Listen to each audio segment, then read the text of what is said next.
yiraahdo maqsinkii ama qolkii ay ku noolayd Faa'iizo yar iyo daawooyinkeedii iyo goolka iyo ujeedada ay lahayd nolosha inay ka gaarto hadii Ilaahay daayo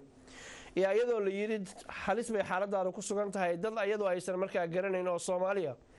oo dhibaataysan oo dunida daafaheeda jooga ay ka walwalaysay nafteedina ay ka hormarisay ilaa gabadhii dhakhtarada u ahayd iyo kuwii neerska haba ay ka yaabeen ilmaha yar ee taxanka inta leeg maraya iyo xanuunka inta leeg haddana ka walwalaya dad Soomaaliyeed oo aysan garanayn iyo wixii ku kalifay waxaanu idin haynaa inside story ama qiso xanuun badan oo arinta ka waramaysa waxaanu kaloo insha Allah taala idina aad daawan doontaan reerku sidoo oo la noolaa arinta ayada ah waxaad arki doontaan gabar yar oo la yiraahdo Amiir oo ayada saaxiibteeda qoyskana ka tirsan oo isku family ah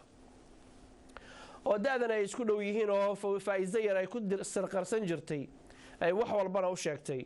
gabadha yarta cajaa'ibta ay la kulantay iyo xanuunka iyo sirta ay qarinaysay caawa ay hawada idin soo marinaysa hadii Allah awood la yiraahdo ugu dambeyntina Faa'iizo markii ay geeriyoonaysay siday u geeriyootay ayaa waxay ahayd si ka duwan dadku siday u geeriyoodaan waxaan idin siinayaa hadii Ilaahay yiraahdo arin yar oo ku saabsan arintaas waxaana salooga dhigayaa xadiis laga wariyay calayhi salaatu wasalaam oo leeyahay man kana aakhiru kalaamihi fi dunya la ilaha illa Allah dakhala aljanna qofka kelimadiisa u dambaysa adduunka marka uu ka tagay lagu sugo tawxiidka ee dibnaha ka yiraahdo qalbigana kaga qanacsan waa soo hadalka u dhigay calayhi salaatu wasalaam qofkaas jannada Ilaahay ayuu galayaa waxaan idin haynaa Faa'iizo oo naftii ka sii baxayso farta tashahudka lagu taaga ama index fingerka ingiriiska lagu yiraahdana taagaysa oo shahaadanaysa sawirada badankoodana waanu idin ka qarinay because xanuun fara badan ay leeyihiin laakiin waxaanu idin haynaa arinta ayada iyo oo jecelahay barnaamijkan ku soo gabagabayno intaan idin soo deyn hadaba videoga ugu horeeya waxaan jecelahay daawadayaal meel kasta oo dunida ka joogtaan barnaamijkan inuu soo noqonin tacsi iyo waa ka xumahay iyo maaragtay wixii dhacay balse la ogaado xaaladdu sida dadku la noolaayeen cudurradana aanan qarsanin isla mar ahaantaana daawo aanu raadsano rabbigeena aanu tala saarano waxaana dibnaha xamdi ka dhadhamin doontaan kalsoonida iyo tawxiidka Ilaahay ay ku qabtay iyo sabirka ay ku sabirtay imtixaanka la soo mariyay ayna arinteeda Allahu jalla jalaaluhu faraha ka saartay waxaadna garan kartaa aadna caawa arki doontaan oo shaahid ka noqon doontaan qofku markuu mafaatiixda Ilaahay u dhiibto Allahu jalla jalaaluhu inuu sugo oo ku arsaaqo sabir waxaana aasaas uga dhigayaa hadii Allah yiraahdo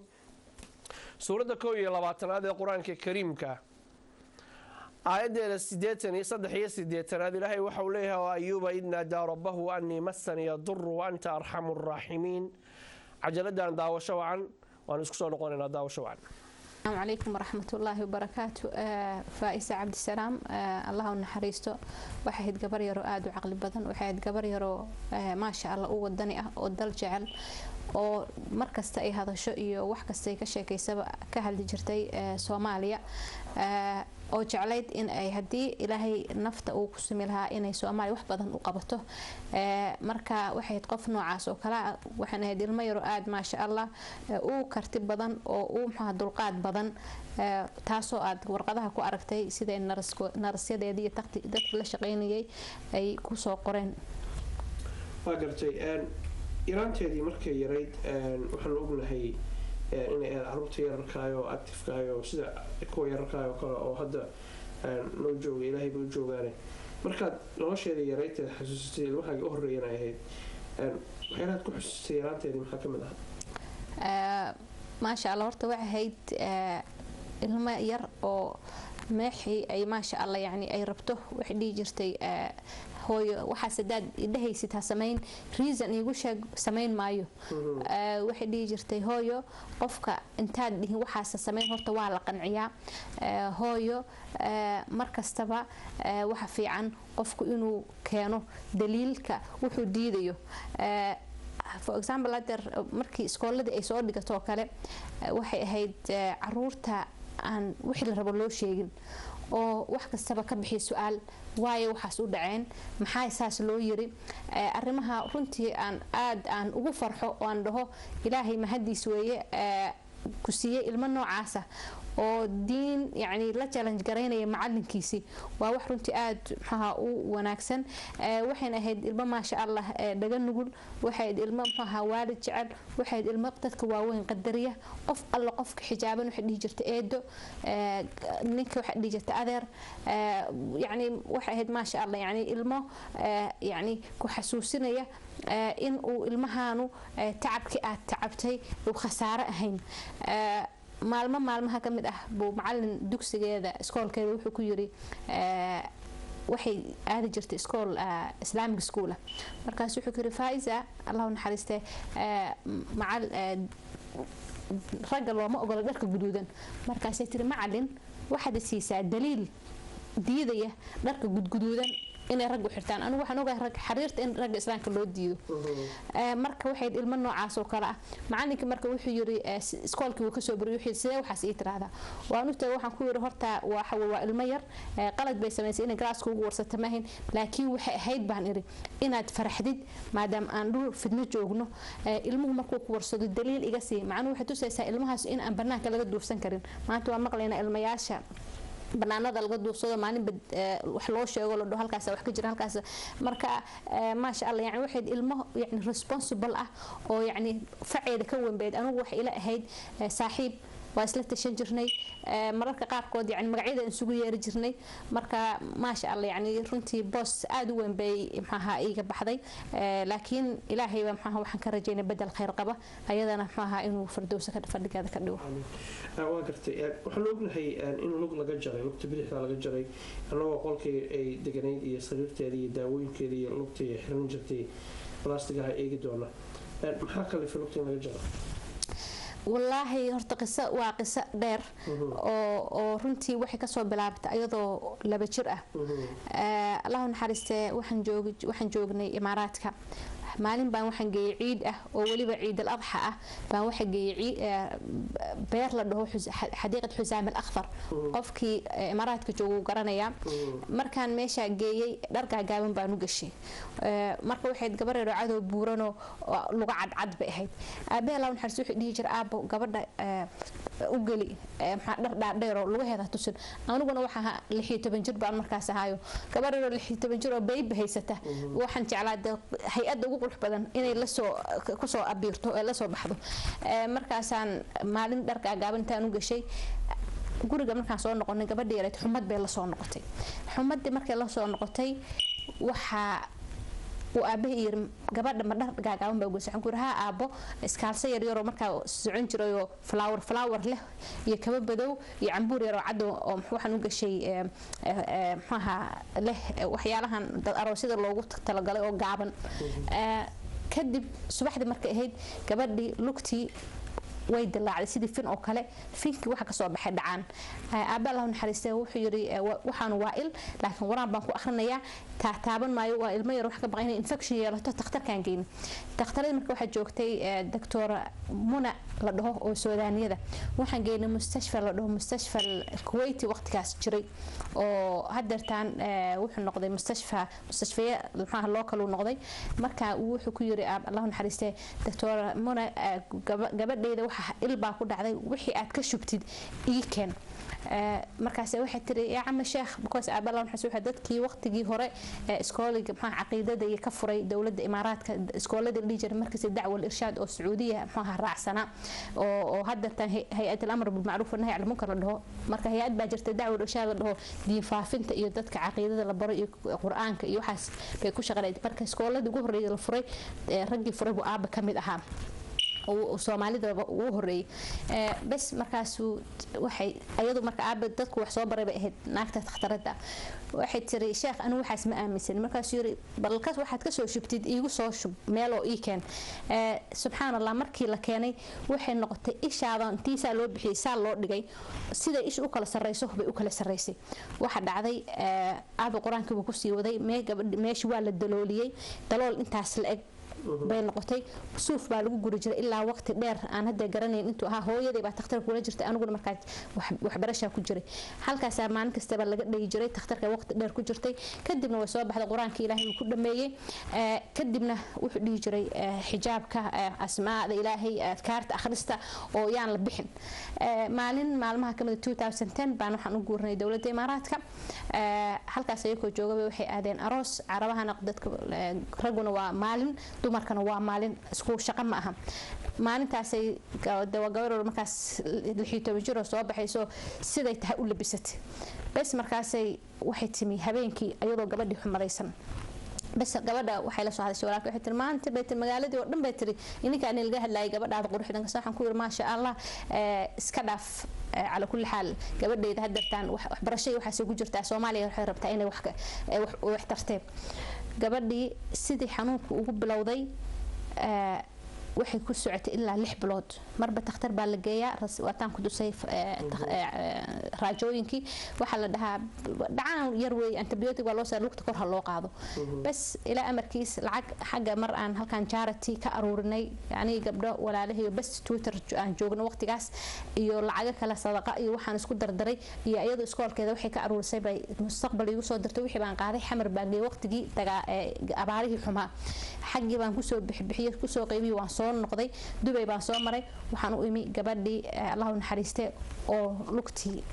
aad u bararsanto yani wax culus sidii wax yar ku bado kala ajiidayso waxaan ku yiri maxaad abtii reerka u tusweeyday waxay tiri hooy waan ka xishoonayaa markaasna waxa la jirnaa iskoolka diidaysaa soco iskoolka aado aniguna hoos maadaama liisi waraysan abtii waa nin oo ka xishooday sidaasaan marka isla markiiba takhtar baan geeyay waxaan geeyay mustashfa az-Zahra mustashfayaasha qaaliga oo kulli dadka Imaaraadka yaqaana garanay mustashfa Zahran geeyay waxa la yiri wax fiican xuma qabto waxa geeyay mustashfa Zuleekha waxa sidoo kale anoo mustashfa Amriika takhtar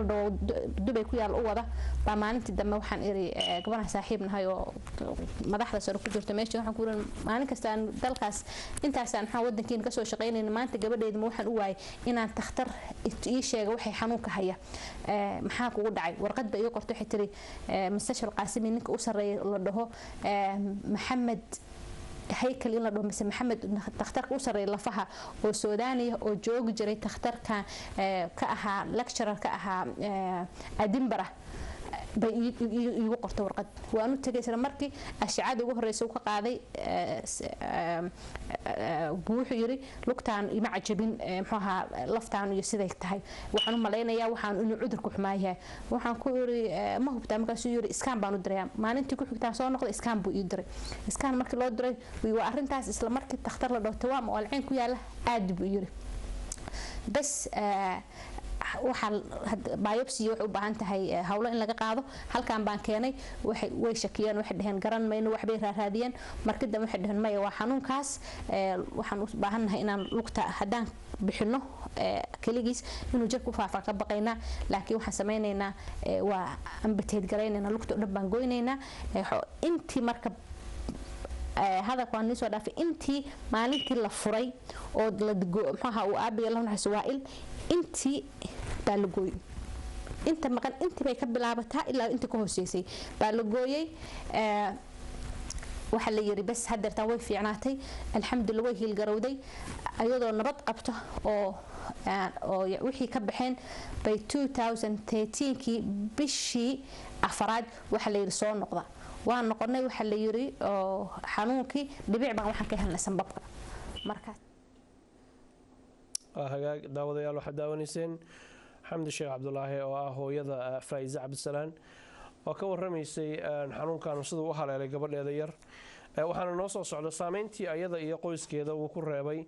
iyo waliba inantaan yar ee geeriyootay Allah u naxariistay say olo noolayd oo maqlayseen in lug laga gooyay xanuun fara badan uu jiray iyo waliba maqasinkii ama qolkii ay gurigooda ka deganeed ee sariirta wasaaradda caafimaadku ay u keentay sariiraha badhamada leh ee adjustable-ka ama siyaabo kala duwan loogu seexan karo marka maxay ay dhex yaalo iyo daawooyinkeedii iyo waliba recordkii ama medical recordkeedii oo dhan oo haddii aad akhriday xaqiiqatan kugu reebaya saameyn fara badan kana kooban saddex majallo oo waaweyn oo maaragtay bilowga ilaa dhamaystirka ah isla mar ahaantaana waxaad kaloo arki doontaan haddii ilaahay yiraahdo saan horeba idinkugu sheegay ujeedadeedii iyo goolkii ay nolosha ka lahayd iyo siday uga warqabaysay amase ay u jeclayd walaalaheeda soomaaliyeed ee kale ee dhibaataysan gaar ahaan kuwa lugaha laga gooya ama xanuunka kansarka oo ku dhaco inay helaan daryeel caafimaad oo weliba wax ku oola waxaadna arki doontaan dhowaan sanduuq dhan oo buuxa oo daawooyina oo ay tiri qaadan maayo dadkayga ayaan u dhigayaa aniga iga liita haddii aan noolaadana alxamdulilah haddii aan geeriyoodana alamru kulluhu lilah subxaanahu watacaala ilaahay asmaadiisana waxaa ka mid inuu yahay alxakiim macnaheeduna waxay tahay waa say culammada soomaalidu ii sheegeene inuu yahay mid meeshay ku habboon tahay dhiga mar walba marnaba asagoo aan khaldaminin subxaanah وهجاج وحنا دين فريا إن شاء الله تعالى خلتك تلفوننا وحنا صوص على قصة أنت دي بدنيد ولا يا لمن وأنا مركي يقول رئيسي يقول كانوا والله الله صحافة السبب اللي أنا دتك وجه الله سجوا الدنيا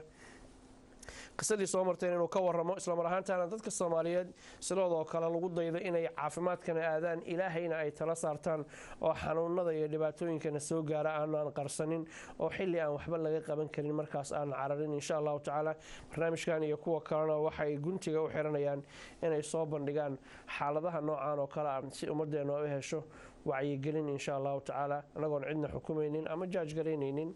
insha Allah taala waxaan jeclahay khadka ugu horeeya markaan inaan fursad siiyo haddii ilaahay yiraahdo fadlan waxaan jeclahay saan horeyba u sheegay inaysan noqonin maaragtay barnaamij tacsi ku saabsan waan ognahay maalin walba dad Soomaaliyeed baa geeriyooda Soomaalida dhanna tacsi uma sameyn karno duco yar waa okay iyo waxa laga baran karo sida xanuunka loola noolaan karo ummadeena inaysan xanuunada kale oo faraha badan aysan qarsanin mahadcelin gaar ah waxaan u mahadcelinayaa nin yiri magacayga qari laakiin maxamed baan u bixinaynaa insha Allah taala oo asagoo iminka xanuunka la nool xanuunkan kansarka aniga shakhsi ahaan ayuu dareen gooni ii leeyahay maxaa yeelay saaxiibkii xaaskiisa ayaa ku geeriyootay magaalada London muddo sanadii bar ka hor xanuunkan laftigiisa oo dhimatay inaan dadkeena ka wacyi gelino oo soo bandhigno aysan qarsanin ama wax laga xishoodo oo noqono inaan ku dadaalno khadka ugu horeeyay assalaamu calaykum عليكم السلام ورحمة الله وبركاته عبد الحفيظ محمد walaalow codkaaga ma maqan khayr Allah ku السلام عليكم ورحمة الله magaca والله شروع عن دريال اللي هذا وحن كسر الله يا عبد الحفيظ محمد كان بلان كسر الله يا والله شروع عودك كرو قاد ولا والله كان بلان كسر الله يا عبد الحفيظ شروع عن دريال اللي هذا ما قرأ واقو قرت شروع سودو والله شروع تيجي ما اسكبك سامي شروعو والله واسكبك تيجي شكرا سودو والله واسكبك تيجي والله نادي لا يكون معي كل نفس دائقة الموت قف والبو كون إلهي كو أبو رجيرد ودمني جام مقرد أنا نادي لا يكون معي والله الصوماليين ودد نادي لا يكون معي هذا أنا كشيء كان قفك يدي أتكتر هذا والله حنون كان بانكو هاي وبكل درة هاي قفك أسيجي إنه حنوسين هاي وحنون كأدو أتكو أكتاي وكله ما حنوسين مقرد marka shirwac markuu ku leeyahay ma xanuunsani ama ay ku leedahay ma xanuunsani ma cabsi xanuunka qofka uu ka baqanayo iyo walwal soo food saaraya mise wuxuu diidayaa dadku inay ogaadaan illa ogaadu diidaya waa wafaan hadda ka hor maalin baan waxaa dhacday muqdishaan noo joogno waa ninaan qaraabanahay inta baadiye ka yimid baan aad buu u qufici jiray waxaan ku leeyahay nabar baa ku hayo ma dhakhtar digtid marka shuu nagala tago maana ilaa nabar baa ku hayo hadda waa hayaayo alla igu ogyahay nabarka ma gaar marka walaalay insha Allah gabadha Soomaaliyeed aqeedada ku dhimatay aad baan ugu tacsiinayaa gabadha hooyada Soomaaliyeed iimaanka iyo aqeedada iyo gabadhu ay lahayd hooyada ay leedahay wax bedel qeyr qab in Ilaahay ugu bedelo aad baan Rabbi subhanahu wa ta'ala uga baryina teeda kale walaalay ciladu dadka Soomaaliyeed dhan baa haysataa hadii Ilaahay ku idmaayo teeda kale waa iska aqoon zamaan waxyaabaha aan arki jirin cunug laba sano jiro loo leeyahay sokor buu hayaa sokor buu hadii Ilaahay ku idmaayo u dhintay walaalay aqoon zamaan way dadku شروع هجاك أدب ما سين شروع from Kampala حتى لو حن جعل أنا وجود بخد كلو كحيجة السلام عليكم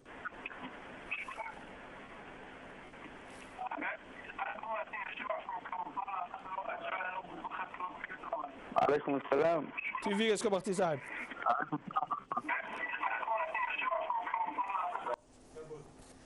walaalkaas waxaan jeclahay aan ka gudbo maadaama TV-ga soo dheeryahay aan ismaqlayn waqtigiina aan iga lumiyo asagana aan ka lumiyo dooni maayo waliba daawadayaasha mahadsan saaxiib nagu soo celi markaad iska baqtiisid qof kale ku xiga assalaamu calaykum وعليكم السلام ورحمة الله وبركاته عبد الحفيظ soo dhow walaal magaca walaalow raalli ah wax raafkay gaabinaya waa ku maqlaa si wacan walaalo waa ku salaamay 114 quraankan kugu salaamay inta ayaan lamida magacooda kalena ma soo telefoon waxaan soo hadlay inaan ku idhaahdo kaliya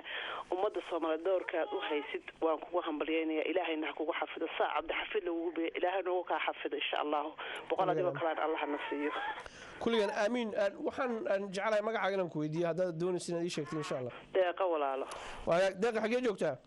wadanka Finland aad baan kugu mahadcelinayaa deeqa waxaad daawatay barnaamijkan oo weli qaybihiisii badnaayo xanuunka badnaaba aanaan weli gaarinin hooyaa tahay baan jecelahay ilmo yar baa kaa garab qaylinaya allah kuu xifdiye aamin yaa rab dareen intee leeg bay hooyadu leedahay ilaan hooyadu dadka lamid ma ahane والله هو عبد الحفيظ wax laga sheekeyn karo ma aha qofkii arkoon baa garan kara qofkii arkoon baa garan kara adiga iyo awlaadaada Allah ku xafido Allah na wada xafido aad baan xanuunsanayaa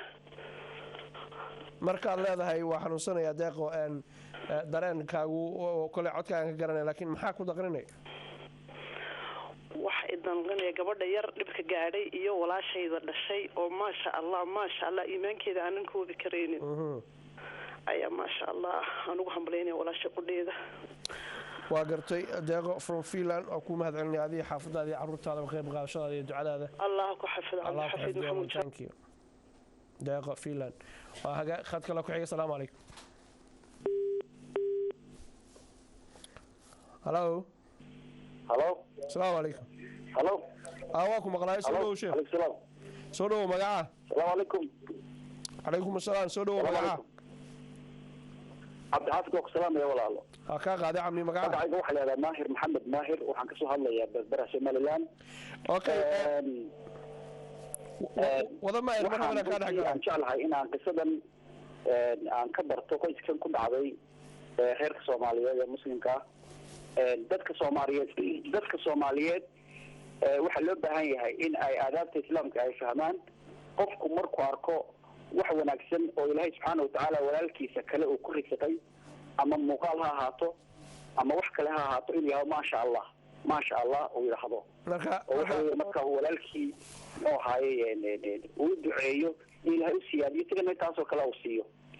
ayaa loo baahan yahay waana aadaabta islaamku ina baray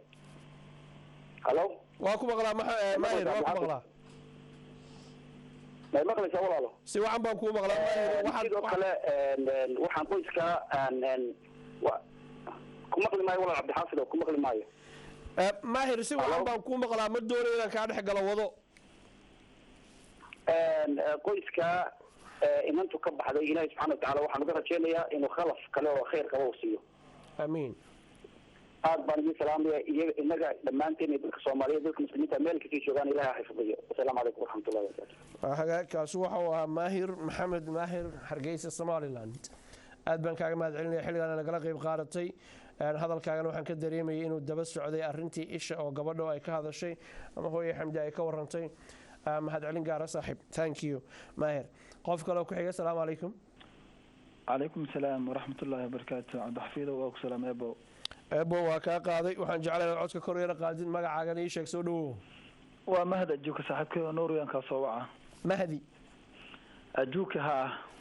okay let's write Ajuuka haye Cabdi Xafiid oo runtii barnaamijkan qisada aad u noo soo jiitay runtii inkastoo xoogan ugu kala jartay marka waxaan soo xasuustay macnaha Nabi Ayuub oo ilaa 18 sano imtixaan ku dhacay ayaa aad u soo xasuustay markii dambe la yiri urkul birijlika marka Ilaahay caafiyay waxaan kala soo xasuustay saxaabadii markii gabadha ay tir santuuqan daawada ah dadka kale oo macnaha aniga iga daran hal la siiyo waxaan aad u soo xasuusto kale saxaabadii lagu dilay dagaalka macnaha qaswooyinkii la qaaday mid ahaana xasuusanine todobadii saxaabo oo meesha ku dhimatay oo kan ugu horeeyay macnaha biyo inta loo keeno yiri walaalkaa iga daran kan kale yiri walaalkaa iga daran ilaa kan ugu dambeeyo walaalkaa iga daran si ugu kulligood nafta ka wada baxday biyina aan la cabin marka xaqiiqadii marka waxaa leedahay Ajuuka haddii aan ku fahmay diintan islaamku waa diin qurux badan waxna aan ka tegin oo noloshoo dhan kaamilaysa qofkuna markay xaaladiisu adkaarto rabbigii inuu faraha u dhiibto waa asaga talada uga dambeeya waa looga maarmaan qofkii Ilaahaygi samadan iyo dhulkan tiir la'aanta abuuray talada u dhiibto Ilaahay hoojimay qofkaasna qasaari maayo marka gabadhaasi saqiirka ah ee xijaabatay runtii aad iyo aad ayay qisadii inoo soo jiidata maasha allah marka waalidiintii kusoo dadaalena waxaanu leenahay kuwo kale oo ka qayr badan allah idin siiyo hagaag ajuuka from Sweden aad jecelahay ku mahadcelinaya thank you cami ka qaadashadaada in sha Allah taala barnaamijyo kale ayaanu ku kulmi doonaa hadii la yiraahdo asxaabta kale dunida daafeeda joogta waad mahadsan tahay waxaan dhawaan soo daynaynaa in sha Allah taala maqsinkay ku nooleed iyo xaaladdu siday ahayd oo ayada laftigeedu qiiro gooni ah hooyadana dareen fara badan ku reebtay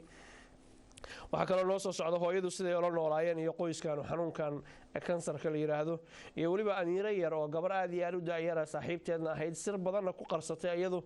oo dad fara badan oo aysan ogeyn waxayna ahayd Faiza oo ah gabadha geeriyootay Allah u naxariistay xanuunkan uu helay Faiza Cabdisalaan mid u sheegtay dhaqaatiirta iyo neerskii la shaqeynayay inaysan marnaba hooyadeed ka nixinin oo aysan ku oranin gabadhaadu waa geeriyoonaysaa ay lahayn maaragtay waa noolaanaysaa waa caafimaad qabaysaa ha lagu yiraahdo hooyaday sababtuna waxay tahay waxay ilaalinaysay qalbiga hooyadeed oo marna hooyadeed ahayd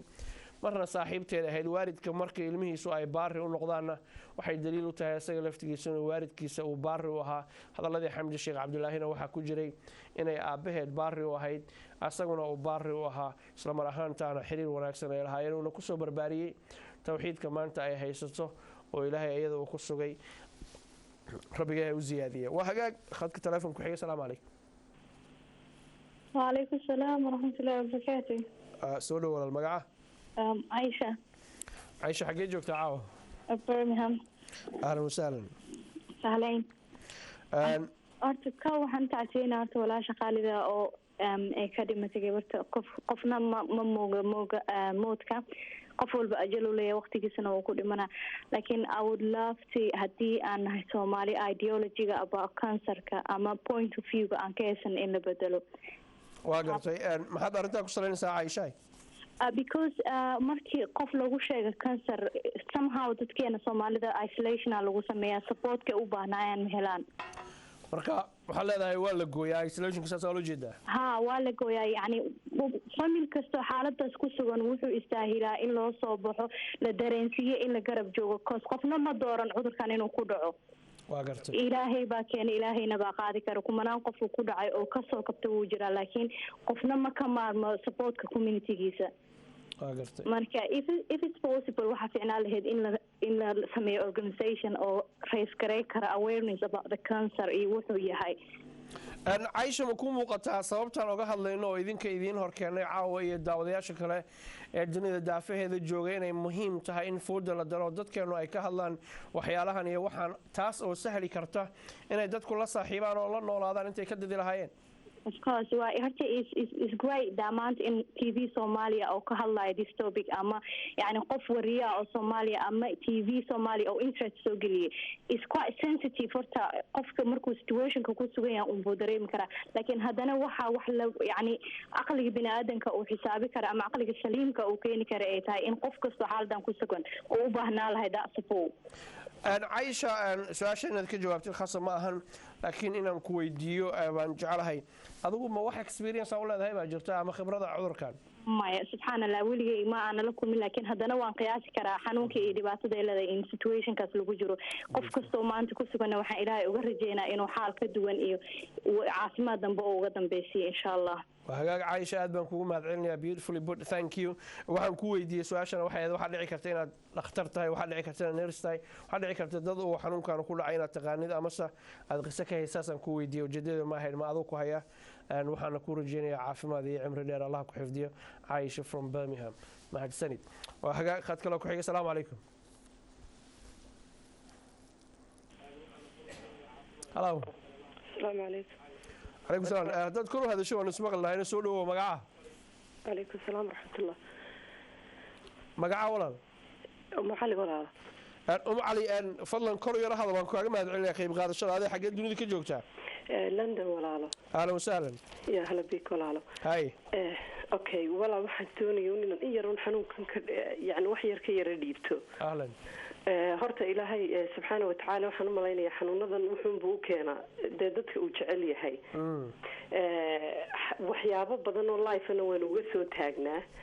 dadkii dunida aan ugu jeclaa buu ku dhacay oo hortayda lalahaa berri baad dhimanaysaa iyo saa dambaad dhimanaysaa marka overall horta kulli nafsi daa'iqatil mawd gabadhaa yar iyo hooyadaas aad baan ugu faraxsanahay dee sida saboortka wanaagsan ee ilmaheeda siisay only one thing wuxuun baan odhan lahaa xanuunkan haddii uu ilaahay ummadiisa u keeno ilaahay isagaa keena qaadana laakiin only wuxuunbuu u baahan yahay qofka qabaa in moral support la siiyo waa say Caaisha hadalka u dhigtay ka horeysay only one thing uu u baahan yahay waa in moral support la siiya adduunyada qofkan ugu jeclaa anigaan mood garanayn oo geeri aan la dhimanayaba fahamsanayn buu ku dhacay 3 years bay la noolayd ilaa maalintii dhimanaysay waan dul taagnaa intaasoo dhan moral support baan siinayay qof Caaisha adoo raalli macquul ma tahay inaad qofkaan noo sheegtay xaaladaas waxay ku saxay waxay ahayd gabadh aanu aad iyo aad friend u ahayn kaasana ahayd oo aad u da'yar oo staff nursing ahayd ayuu ku dhacay qof aad u iimaan wanaagsan bay ahayd yacni markiiba way ku qanacday qofkii ugu horreeyay ee ogaaday ahayd xanuunka haya waa gartay marka cancer noocee buu ahaa adoo raalli malignant cancer buu ahaa coronary cancer waa gartay then markii dambe jirkeeda dhan buu ku spread garoobay way ogeyd inay mar walba intii dhakhtarada u yimaadaan baa lagu yidhaahdaa oo waxaad dhimanaysaa 40 cisho dabadeed week baa kuu hadhay yacni qof aad u iimaan wanaagsan bay ahayd siday u shahaadanaysay ee ay u tukanaysay bay kooma ku gashay yacni aniga side effect aad u badan bay igu sameeyey eedadayo haddana aan aada u jeclaabuu 2008kii ku dhacay ilaa markii dhimanaysay ilaa markuu jidhka marba organ gaadhayay ee lalahaa way u dhimanaysaa waan la joogay haddana wuxuun baan odhan lahaa ilaahay inta qabtana caafimaad ha siiyo soomaali haddaynu nahayna waxaynu u baahan nahay yacni xanuunkan qofka lagu sheego waa laga naxaya waxa la moodaya inuu dhimanayo laakiin dad baa jira ka sarfayfa only one thing aynu u baahan nahayna waa in qofka moral support la siiyaa waa in yacni la garansiiyaa inuu dee qofku inta uu nool yahay uu ashahaato intaa yare u hadhay saacadihiisa u cibaadaysto ilaahayna waxaan ka baryaa inuu inta qabto caafimaad walaal siiyo hagaag Caaisha aad baan kaaga mahadcelinayaa qisooyinkaas qiirada leh oo saameeyay adiga iyo dadka aad jeclayd baa nooga warantay iyo waliba qayb qaadashadaada muhiimna ay tahay aad hoosta ka xariiqday inay dadkaas helaan kaalmo maxaa la yiraahdaa niyad dhis oo lala garab istaago ee aysan noqon tuka cambaar leh oo laga cararo taasaana ogaga daran wax walba dhakhtarkii ku daaweynaya haddii uu ku yiraahdo waxa ku haray waa sanad ama waa labo taa kaliya ayaa qalbi ahaan halis aad u geli kartaa dadkana mararka qaarkood waa say dhakhaatiir Soomaaliyeed sheegeen markay xaaladdu halka gaarto waxa laga yaabaa maskaxiyan inay maartay xataa wax u gaaraan ilaa qof Ilaahay sugay maahane waxaan ku soo gabagabayn doonaa barnaamijkan caawa laba nin oo dhalinyaro ah Soomaaliya oo labadaba magaalada London jooga labadaba si wacan u garanayo oo xanuunkan ka badbaaday Ilaahay fadligii markay daawo heleen xilli horena ay isbitaalka tageen dad fara badan oo ahal iyo qaraabana ay garab istaageen mahadiha ka gaadhay Ilaahay ka sokow labada gabdhood ay raggaas kala qabaan oo ayagu hameen iyo maalin garab istaagnaa sharaf iyo karaami u saaxiib yihiin Allah xifdiyo ayagana waa hagaag markaan waxaan jeclahay idin soo daayo cajalad yar oo soconaysa oo ku saabsan qolkii Faiza Cabdisalaan ay jiifan jirtay xanuunkaana kula dagaalami jirtay laba qol bay ahaayeen mid kamid ah ayaanu jeclahay idin soo deeyna dabadna telefoonadiina ayaanu qaadi doonaa aalada Twitterka iyo Facebook oo shaashada Facebook aan oranaa aalada Twitterka iyo emailka a.hafida@universaltv.net baan nagala soo xiriiri kartaan haddii ay jirto insha Allah taala qisooyin noocan oo kala ama ka duwan oo jeceshiin aad bulshada la wadaagtaan ogaada haddii alla yiraahdo inaan idin ceebayno ujeedadeenu ma ahan in maaragtay aanu magacyadin ku yarno ujeedadeenu ma ahan dadkeenu inay wacyigelin ay helaan dadka dhibaatada soo gaartayna meel ay ku nafisaan oo ay ku hadlaan laftigooda ay helaan muhiim jiddan weeyaan wajigiinana waanu qarin doonaa haddii Ilaahay yiraahdo sida cajaladaha soo socotaba ku jirta gabar aad u daayar oo barnaamijkan caawa qayb ka ah oo igu tira abti wajigayga in la arko ma rabo arinta aan soo wada awgeed taawasho wax haddaba sadarkiisaan hadda waxaan joognaa qolkii Faizo halkan waa sariirteedii NHS-ku ay lahaayeen aad arkiisaan oo ka duwan sariiraha kale oo talagalay dadka isbitaalada jooga ama xanuunsan guryaha lagu hayo halkan waxaa kaloo yaala recordkeedii ama medical recordkeedii baa yaala wax kasta oo ku saabsan oo laga soo qoray ayaa yaala qaar kalena waa kuwana haddaad eegtaan sanduuqan ama boxkan waxaa ku jira daawo aad u fara badan oo caynbacayna oo ah daawooyinkii loo soo qoray kaniinigan uu ka mid yahay oo hooyadeedii sheegtay inuu yahay kaniini aada iyo aada maaragtay qofka markuu xanuun badan oo hayo la siinayay waxayna ugu talagasho u dhigtay inta iyadu isticmaalaysa maana inta kale dadka Soomaaliyeed ee dhibaataysan xanuunkan oo kale uu hayo in looga faa'iideeyo dibna waxaan ku ogaan doonaa haddii la yiraahdo waxyaalihii ay jeclad inay dhacaan kamid ah charity inay samayso ama hay'ad dadka caawisa oo samafal inay samayso iyo waxyaalaha ka tagtay dardaarankeeda haddii la yiraahdo sadalkastan halkan waa x-raygeedii ee laga soo qaaday MR-kii laga soo qaaday weeye lugteedii oo dalkastan daloolku sida uu yahay ama meesha godka uu ku yaalo iyo kuwa kale ayaguna sidaas oo kale fara badan waxaan jecelahay haddii ilaahay yiraahdo inaanu aad nala aragtaan xaaladeedu siday ahayd iyo weliba qofkay ahayd iyo say jeclaan jirtay inay noqoto halkan waxaa yaala buugaag aada u fara badan oo qaar badan oo kamid ah dadka dacwada ka shaqeeya inta badan ay isticmaalaan ku saabsan tawxiidka ayna ugu talagashay markay Sacuudiga joogtay kasoo qaaday ujeedadana ahayd dadka muslimiinta aan ahayn oo halkan jooga isbitaalka ay la kulmayso ama meelaha kale kula kulmayso inay siiso ay uga tagto dhaxal iyo tawxiid ilaahay baa hidaayada haye kuwa kalena isugu jiraan scientific proof inuu quraanka ilaahay soo dejiyay haddii aan meelaha qaarkood aragto kale waxaad arkaysaa inuu ilaahay subxaana watacaala koonkan abuuray iyo siduu abuuray insan iska imaan karin ay ku jirto oo sayniska maanta adduunka jira la jaan qaaday isla marhaanta aan ka hor imaanaynin oo caddayna haddaba waxaa halkan kaloo yaalla aad arkaysaan lugtii bidixda ahayd ay hooyo noo sheegtay oo laga jaray ayay ahayd lugtan ayay ku soconaysay gadaalna waxaad ujeedaan crunchskii amase olihii lagu soconayay inay yaalaan hagaag wataciyaha udunun waaciya khadka taleefanka ku xiga maan jeclana u gudbo waxaad arkaysaan haddaan si kale idinkugu dhigo faa'iido yar inay markay carabaha tagtay soo qaadatay buwaag fara badan oo doonaysay inay waajibkeeda dacwo ahaan ay ku gudato dhakhaatiirta iyo neerska ama hospital staffka waxa la yiraahdana ay dacwo siiso ayadoo markaas ka dalbanaysay ilaahay subxaana watacaala wajigiisa ku dalbanaysay iyo raxmadiisa siday noloshu ay u dhacdaba ha ahaatee haddana mar raba kamaysan caajisin inay dadka ilaahay ugu yeerto ilaahay waxaan uga rajaynayaa jalla jalaaluhu inuu qabrigeeda nuuriyo garabka nabi maxamedna uu ka soo saaro yowma laa yanfacu maalun walaa banuun ilaa man ata allaha biqalbin saliim waa hagaag khad ku xiga asalaamu calaykum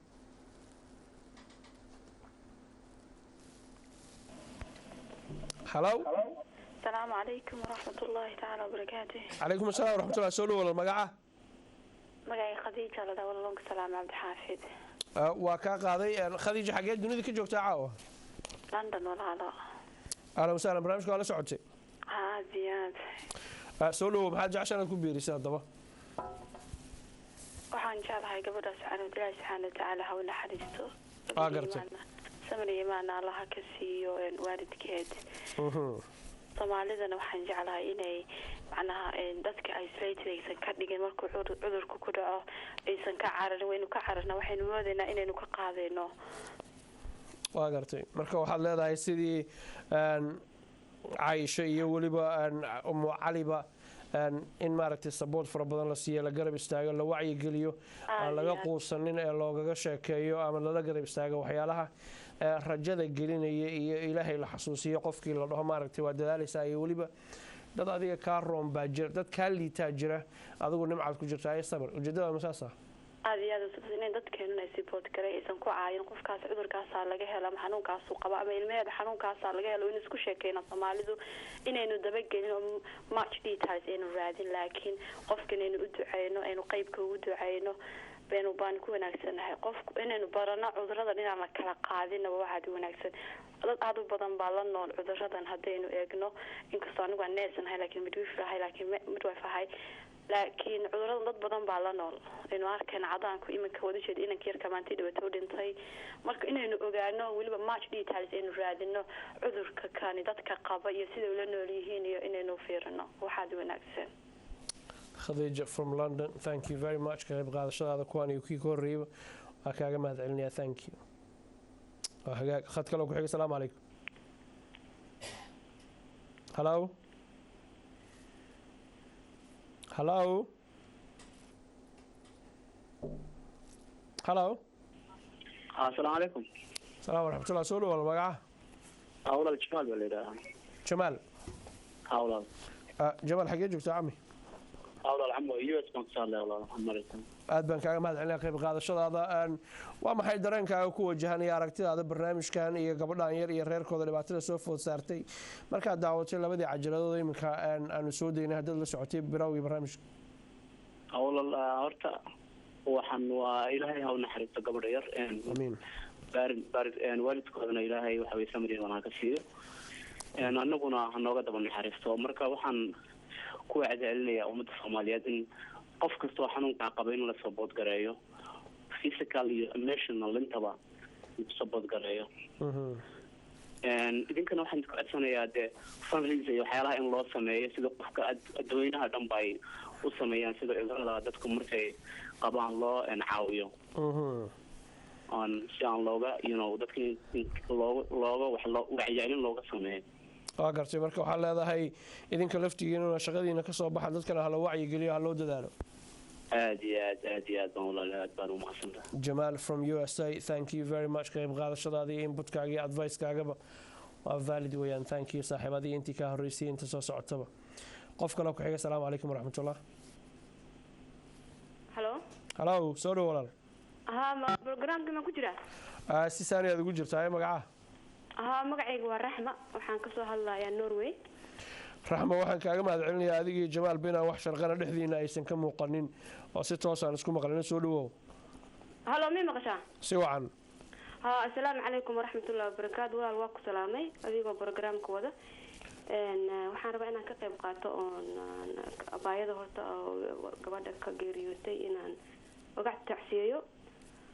marka labaadna waxaan rabaa inaan cudurkan laga hadlayo inaan wax yar ka taabto oo macnaha aan Soomaalida horta cudur walba ilaahay adduunka wuxuu u keenay bini aadan aan inuu bini aadan ku dhaco marka waxaan rabaa in Raxmo adigoo raali walaalay codka dad kor yar qaadid ka waran waan isku dayaa insha Allah waxaan rabaa horta abaayada inaan uga tacsiyeeyo kulli qof walba waa dhimanayaa waxa loo nool yahay waa dhimasho marka soo maqlaysa hadda si wacan baan ku maqlaa wada wal marka waxaan rabaa inaan macnaha maadaama cudurka ilaahay dunida hadii la keenay wuxuu ku dhacaa waa bini aadan marka cudurkan kansarka waxaan rabaa wax yar inaan Soomaalida uga macnaha ku wacyigeliyo waa gartay culimada baratay cudurkaneeto waxay yiraahdaan hadii qofka cudurka markuu ugu horeyso uu macnaha symptoms isku arko infection symptomskiisa inuu markiiba uu dhakhtarka raadkiisa haduu isku arko aan dib loo dhiganin oo markiiba la tago oo la iska soo baaro kaba soo qaad qofka waxa lagu yiri cudurkaas qabtaa cudurka qabtaa markii la yiraahdo Soomaalida waxaan uga digayaa walaalahay waxaan 100% uga digayaa in macnaha cudurkii ay la jaan qaadaan ay qaabilaan ilaahay taladooda saartaan ay qaabilaan oo dadkii bartay daawadii iyo wixii loola tacaali lahaa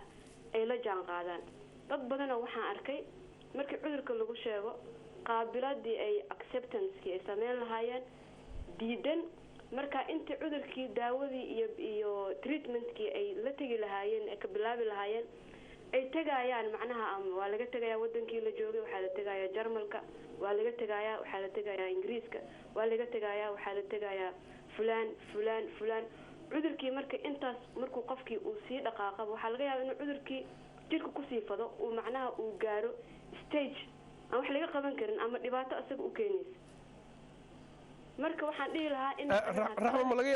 laga yaabaa dadkan waxay dhaqaatiirta kala duwan ugu tagayaan inay raadinayaan waxay yiraahdaan second opinion inay raadiyaan fikradii hore ka duwan oo dhakhtar kaliya aysan ku kulmin mararka qaarkood waxa dhaca dhaqaatiirtu inay qofka dhahan xanuunkaas qabta hadhowtana mararka qaarkood dhacda inaysan xaaladdu sidaas ahayn si kale wax u jireen marka waa maxay dhibaatada ay leedahay qofku inuu meelo kala duwan tago asagoo raadinaya inuu helo jawaab ku jaango'an xanuunka lagu sheegay waarun waa kugu raacsana in second opinion la raadsado waa wax jira oo fiican oo qofku raadsado laakiin si ilaa xad xageeya qofku inuu isweydiiyo sax ilaa xad xageeya hadii 2-3 qofkii ha dhex galo internet baa jira buugaag ha soo qaato ha akhriyo ugu dambeyntii waxay noqonaysaa qofkii inuu qaabilo talada ilaahay saarto 1 2 3 4 in la sii socdo waa kaga digi lahaa second opinion ha raadiyaan laakiin waxaan anigu waan la shaqeeyay qaarkood waan arkay muslimiin aan nahay ilaahay wuu noo sheegay qaabila wixii ku dhaco alxamdulillah shukr rabbil caalamiin tuko daawadaada qaado ilaahay taladiisa saaro raxma waxa tiri waa dhici karta inuu dhib zaa'id ku gaarsiiyo markaasna talada ka baxdo dad badan waxaa jiro stage hore lagu sheego daawadii qaata talada ilaahay saarta inta ay ku ekaato hadalkii oo macnaha daawo inta ay ku ekaato jiradii ay dhici karta waa garta marka waxaan dhihi lahaa macnaha moralna gabdhihii igu horeeyaa sheegay macnaha in macnaha dadka raxmo ugu dambeyntii waxaa tiri waa la shaqeeyaa adigoo raalliga macquul ma tahay waxaad ka shaqaysid inaad noo sheegtid adaa dooqa iskale aniga direct waxaan u neersanahay laakiin direct lama shaqeynin isbitaalada waxaa jira special oo cancer treatment lagu sameeyo halkaa kama shaqeyn laakiinse dad qaba cudurkii ama lagu sheegay marka ugu horeyso oo qaabilaadii iyo sidii inuu qaabilo marka ugu horeysaba qaabilaadii laga dhaadhicin karin oo saas ay tahayna muslimiin ah oo dhib ay ku noqoto waa bini aadan gaal iyo muslimba macnaha ilaahay isku waxba naga wada sameeyey inuu qofka qaabilo laakiin qofka muslimka inuu taladiisa ilaahay saarto waa fiican tahay Rahma from Norway, thank you very much. waa mahadsanta qof kale oo ku xiga salaamu calaykum hello hagaag waxaan jeclahay markaan u gudubno videoga saddexaad oo kan xiga oonu jecelnahay xasuustii iyo xaaladii ay maaragtay ku reebtay qolka iyo hooyadii weliba xamdi sheekh cabdulaahi oo iyadoo noogaga warrami doonto ama waraysigeedii ama warbixinteedii halkaa kasii wari doonta dabeedna waxaanu isugu soo noqonaynaa khadka taleefanada iyo weliba amiiro yar oo ah gabadhii ay sirteeda o dhan ay ku aamintay oo ay oga sheekaysay waxyaala aysan cidna u sheeginin oo dad fara badan inay xataa cabsi geliyaan ay halis u tahay gabadha yar ayaa waxay ku hadlaysaa luuqadda af ingiriisiga oo markaa ayada u sahlanayd waana markii ugu horreysay hadasho waana ilmo yaroo saqiira laftigeedu culays fara badan ayayna xambaarsanayd ilaa haddana xambaarsan tahay ilahay waxaan uga rajeynaya iyada laftigeeda inuu sugo maxaa yeelay ilmo yaroo saqiira weeye adduunya aakhiraba uu sugo dabadeedna waxaan ku soo gabagabayn doonaa haddii ilaa yidhahdo qolyihiina iminka dib nagala qabsaday oo nolosheedii waxa ay ku soo dhammaatay iyo markii ay ruuxdu ka baxaysay hooyadeed ay garab taagnayd dabadeedna ay nasiib u yeelatay aanu sawirna kasoo qaadnay iyadoo farta tashahudka ama taxiyaadka taagaysa markaana hooyadeed ay sheegtay kelimadii u dambeysay dibnaha ka tiraahdo waxay ahayd kalimatu tawxiid wahiya laa ilaaha ila allah daawasho wacan weydiino xamdi oo hooyadeeda markaan insha allahu tacaala xasuusta qolkaan u leeyahay iyo xaaladeedu siday ahayd alxamdi qolkaanaan joognaa waa qolaad in badan joogtay ayadaa isla joogteen xasuus noocee ayuu kula leeyahay ma kuu sawiran tahay iyadoo halkaan jiifta oo kula hadlaysa xaaladeedu markay soo adkaatay sidee bay ahayd alxamdulilah horta waxa weeye wax kastaba ilaahay uu keeno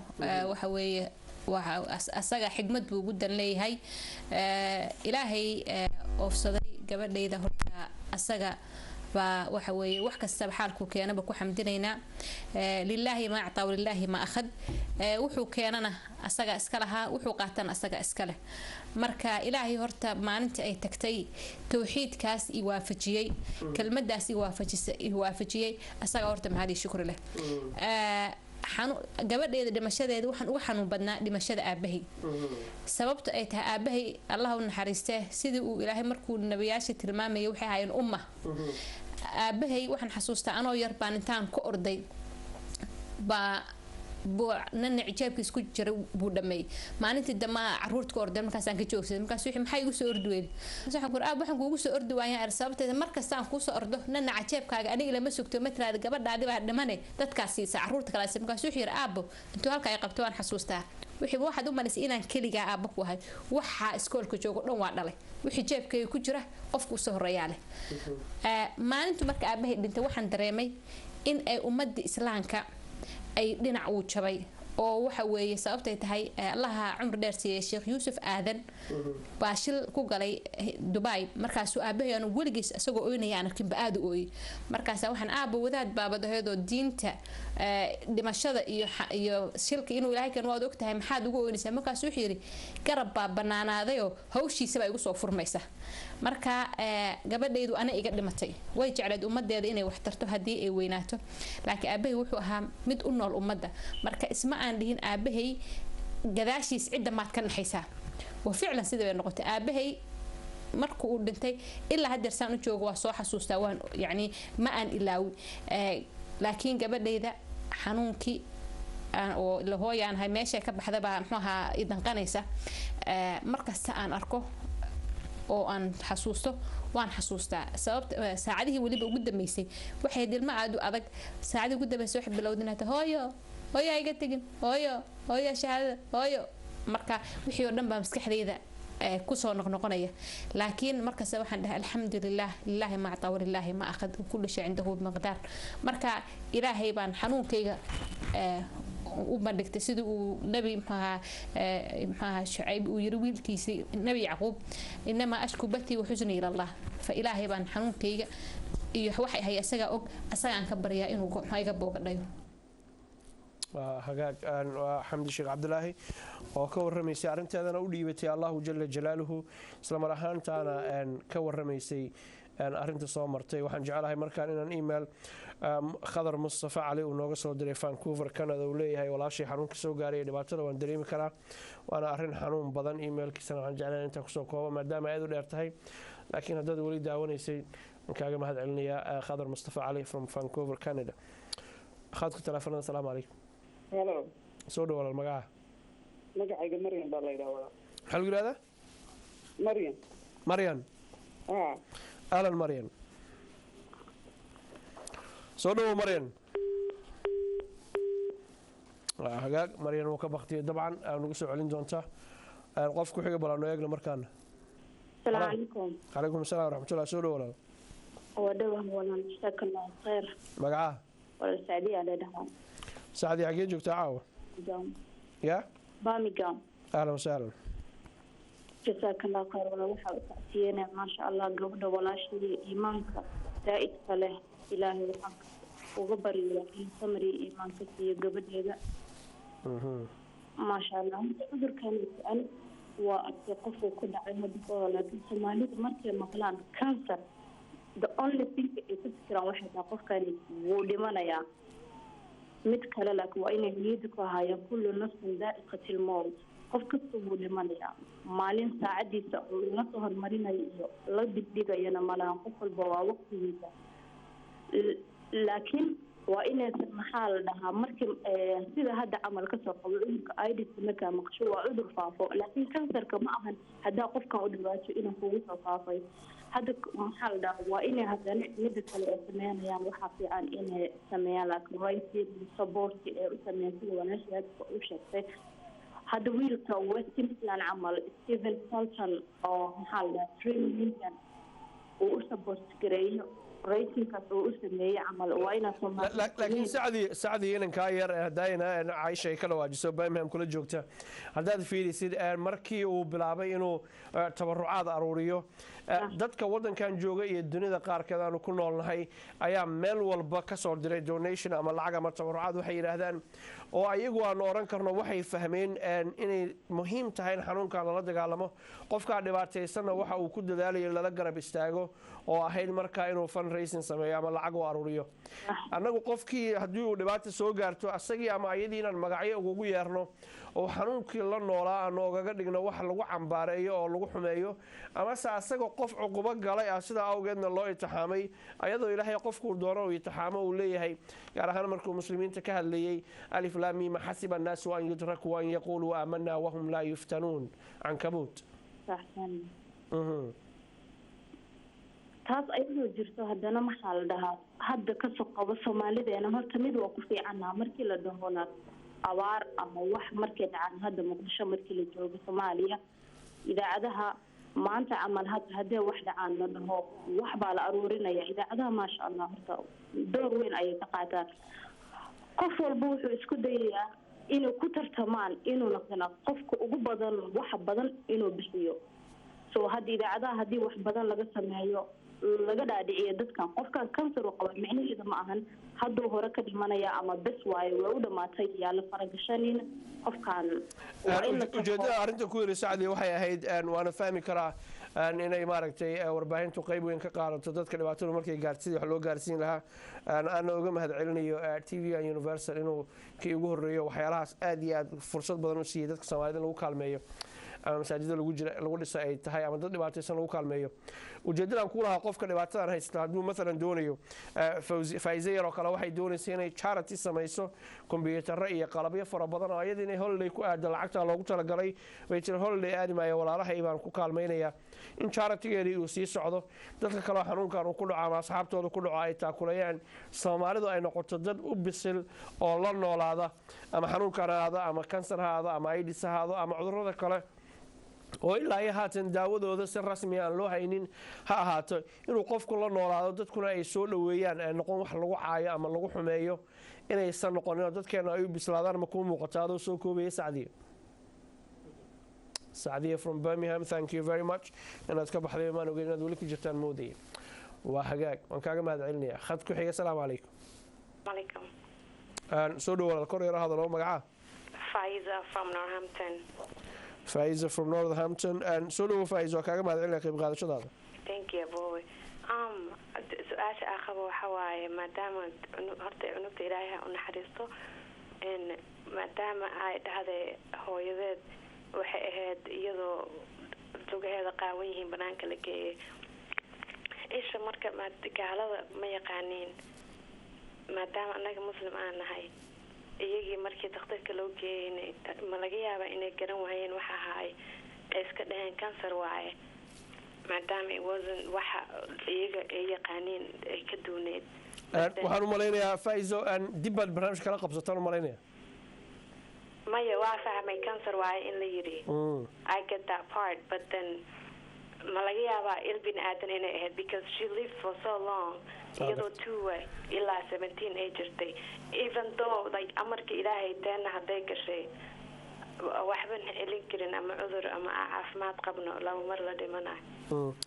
waxaan soo dhaweynayaa fikradaada ah maaragtay dadku inaysan dhakhaatiirtu gaar ahaan dadkaan muslimka ahayn inaysan garanaynin isha iyo waxyaalaha iyo jinka iyo laakiin ayagu waa inay daawo qofkii ku daaweeyaan oo qofkay dhahaan ama madaxa laga hayaa anagu meeshaan dhahna jin baa galay amase il baa ku dhacday ayagu ay daawo ku daaweeyaan oo arkaan qof isku buuqay ama waxyaalo la midka soo dhaweynaya laakiin markay noqoto xanuunka hayay masaas oo mise ma ahayn I live to the doctors adigana waa kaaga mahad celinaya I have one more thing about the cancer. Okay. If you can give me go one ahead. more minute. Go ahead. Cancer, I was working at a cancer facility. Okay. And like gaalada markii la dhaho marka aragtid cudurka haayo annaga waa naxinaa waaw cudurkii qabtaa but then they very happy ayagoo marka gaalo in annaga naga iimaan bataan subxaanallah cudurkoodii annaga sida ula dhaqmin annaga marka maqalno qofkas kansar u qaba automatically maskaxda waxaa gelinaa oo way dhimanayaan so ma laga yaabaa inaad like topic kala keentid or debates more about cudurka uga hadlayna what we think of it and what is really like it's just cudur everyone ilaahay u qoraa ku dhaco just like tiibishada and every other cudur so dadku ugu dhaco hagaag Faiza shuli insha Allah taala barnaamijkan late night show waxa loo sameeyay waxa uu yahay in looga hadlo waxyaalaha xasaasiga ama caafimaad ahaato ama qaybaha kale nolosha ahaato hadii Ilaahay yiraahdo ana I'll be very happy maaragtay inputkaaga inaad ka qayb qaadatay CVs kale iyo waliba telefoonka waan raadinaynaa dhakhaatiirka dooda iyo dad ka hadla qofka Soomaaliga ee xanuunku haya ama dhibaatada ku dhacday hadii asagii ama ayadii aan la helinin the story cannot be told macnaheedu ma ahan in maaragtay qofka wajigiisa dadka tusayno hadii aadan doonayn wajigaaga in la arko waanu qarinaynaa sida soo socotaba caawa arki doontaan barnaamijyo horena saas oo kale aan yeelnay ujeedaduna ma ahan hebel wajigiisa ha la arko ama heblaaye ha la arko laakiin waxaa waajib ah in dadkeenu ay helaan wacyigelin maxaa la lahaa ballaaran oo ku filan oo laga wacyigeliyo markaa khatarada cudurradana ay leeyihiin ama dhibaatooyinka kale ee nolosha la soo darsa Faizo waa kaaga mahad celinaya from Northampton thank you waa hagaag qofku xiga salaamu calaykum alaykum asalaam waraxmatullaah soo dhawaad magaca magacay umu Maryam walaal xagee joogtaa umu Manchester ahlan wasahlan walaal waan salaamay adiga iyo gabadha walaashaya ilmaha yar ka geeriyooday ilaahay ha u naxariisto inkastoo sheekada dhexda ka soo galay misana waan iska fahmayaa qof dhibaato soo gaadho ilmo yar ku xanuunsanayo marka walaal aad baan horta ugu mahad celinayaa samirka ay ku samirtay waxaana laga yaabaa inay janno ku tagto ilmahooda sideedu siduu ahaa baan u malaynayaa xanuunku ku dhacay kansarku waxa weeye qof waliba marka ilaahay abuuray ayuu ugu talagalay wuxuu ku dhimanayo sida ay muuqatana maadaama ilmo yar ahayd oo intaasoo xanuun ay taxaana martay waxa weeye wax inaga maaragtay laynagu wax tusayo weeye oo ilaahay maaragtay oo inaga maaragtay qof lixdiisii lixaad qabo weyn baa laga yaabaa inuusan xataa ilaahay maaragtay hal mar u sujuudin marka waxaan anigu waxaan sagaarka inay imtixaan horta tahay dadka qaar lagu tusayay marka waxaad leedahay ilaahay aanu noqono daawada aanu kaalmaysano ilaahay aanan iloobin iyo cibaadadii iyo wanaagii waxaan walaal waa imtixaan waa ilmo yar sabi weeye waxba may geysan marka waxa weeye saasaan leeyahay walaashay ku samirtayna waxa weeye dee waxay ka helaysaa insha allah waxay ka helaysaa aakhiradeeda ilmaha yarna waxa weeye dadka way baroortaan marka wax ku yimaadaan waa garto way baroortaan marka Soomaalida waxaan leeyahay walaalayaal ilaahay u noqda marka dib idin ku dhacdo weysaysta laba ragco ilaahay u tukada baroorta horta la joojiyo qofka wixii loo qaban karo dadka hore walaaladay waa ka hadlay oo sida qofka loo kaalmeyn lahaa iyo sida marka wallahi waxaan leeyahay waxa weeye waa iska kulli ilmo yar oo sabiyo waa wax inaga wax leenagu tusayo walaa وحقاق مريم from Manchester aad baan kugu mahad celinaya qayb qaadashadaada iyo hadalladaada nuxurka iyo duxda u saaxiibka thank you walaal حقاق gartay marka waxaan jecelahay inaan hal telefoon ka hormariyo dabadeedna aan idin soo deeyno Amiira yar oo gabar yar oo ayadu aad u daayar ayadana la daahayd inta geeriyo taalaano xariista Faa'iiz Cabdisalaan waanu jecelnahay insha Allah taala inaan hadalladeeda soo guurino hadaladeeda idin soo gudbina ayadoo afqalaad ku hadlaysa haddana xanuun fara badan dareemaysa waana gabadhii kaliya ay sirteeda dhabta ku qarsatay waxaadna maqli doontaan haddaan idin soo hormariyo habeen ayadoo sakaraadaysa inay u soo gashay ay ku tiri qolka iga bax ma raba inaad i aragtid anigoo xaaladan ku sugan because geeridii baa ii soo dhawaasay hadalka u dhigtay oo hadhowta adiga ay kugu yeelato flashback haddaad xamdi sheekh dhageysanaysan hadaladeeda waxaa ka mid ahayd xusuus bay igu reebaysay and that is what flashback aan ula jeedo balse aan khalqo fursad siiyo markaan salaamu calaykum calaykum salaam soo dhawaal magaca xabiiba xagee joogtaa london maxaad jeceshahay barnaamijkan kaga qeybqaadato xabiiba waan idin salaamay adiga iyo gabadha geerida ku timid aad baan uga xunnahay gabadhan geerida ku timid naxdinta leh allaha quluubteeda maaragtay u sameeya sida ay haddaba quluubteeda ay uga maaragtay iimaan yeelatay ilaahay ha u sii siyaadiyo cudurkanna waa cudur xun oo maaragtay soomaalida hadda aad iyo aad fara ugu haya yurub iyo ingiriiska aabbahay iyo laba gabdhood oo ila dhalatuu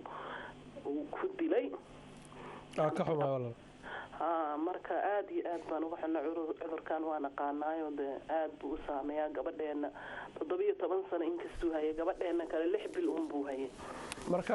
adigoo raalli xabiibo mana doonin inaan kugu soo celceliyo ku xasuusiyo ka 6 bilooda noocay uu ahaa badla islaada waa naasaha iyadoo iska shaqaysanaysa degan London 6 ciyaal ku haysata unbaa markay dhakhtarka tagtay la yiri 6 bil baa ku dhiman salaamaad marka meel dhamayna dhaqaaqay gabadhaasi guriga xirtay sidii bay 5 bil ku dhimatay waxaan jecelahay ayada iyo ehelkeedii qaraabadeeda inaan tacsi halkaan uga diro iyo gabadha kaliya waliba aabaha ay adigana qayb qaadashada kaaga mahad celinaya sabir iyo iimaan Allah ku siiyo khayr badan Allah ku siiyo xanuunkaas kansarka ee naasaha gabdhaha kaga dhaca gaar ahaan hooyooyinka hadda ka horban uga dhaca yaa walaal nimanka xitaa naasaha wuu ka galaa iyaga aan la socdaa laakiin ujeedada u sheegaya waxay tahay hadda ka horban barnaamij halkan ka sii deynay arinta ku saabsan insha Allah taala waxaanu jecelnahay bacda Ramadaan inaan dib u fiirino xanuunkan oo dadkeena aanu ka wacyigelino idinkana waxaan ka codsanaynaa inayna noqonin dad ka baqda ama ka xishooda maaragtay la gambada dabadeedna mid kale oo laga wacyigelin lahaa oo toosi lahaa dhakhtar tagi lahaa sida laba inanoo soo socoto ilaahay uu labadaba ka badbaadiyey maaragtay ay wacyigelin ugu noqotay ummadeena inteeda kale waxaana wax laga xumaada burburka iyo dhibaatada dalkeena hooyo haysta dadkeenu inaysan wacyigelin helaynin xanuunkaasna uu qofkiiba saddexdii qofba qof uu ku dhacayo dabadeedna uu yahay xanuun dilaal ah oo weliba aan arxan lahayn xabiibo nabadgelyo naxariista ilaahay baan reerkaaga adigaba kaaga tegaya mahadsanid walaal thank you وحقاق وحن جعلها أميرة لدعوتان أو كهذا ليس أرنتي and it's very emotional and I hope you not بربر روتين دعوة شواء she came back from Dubai. She told us, I saw her leg, and then when we used to go to the hospital, she would always tell us about her adventures in Dubai, and how she wants to go back there, and she wants to start her business, and she wants to have her own like fashion business, and she wants that she wanted me and her to do it together because we both like the same thing. She would always tell me about all her friends in Dubai and how she loved it there and how she wants to go back there one day, inshallah, and that she would wanted to take us there. And she said that she got the camera so that